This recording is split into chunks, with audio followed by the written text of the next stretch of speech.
अकोला शहरात तापमानात झपाट्याने वाढ झाली असून कमाल पारा हा 43.8 अंशावर पोहोचला आहे। विदर्भात हीट वेव्हचा इशारा देण्यात आला असून नागरिकांना दुपारी बाहेर न पडण्याचे आवाहन करण्यात आले आहे।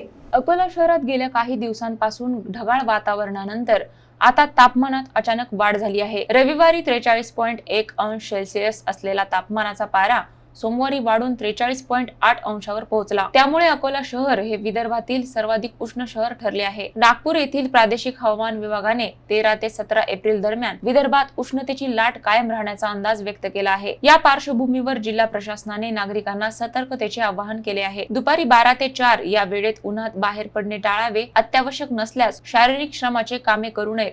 तसेच उष्णतेमुळे होणाऱ्या त्रासापासून बचाव करण्यासाठी भरपूर पाणी पिण्याचा सल्ला देण्यात आला आहे। वाढत्या तापमानामुळे दुपारच्या सुमारास रस्ते ओस पडत असून नागरिकांना उष्माघाताचा धोका वाढला आहे।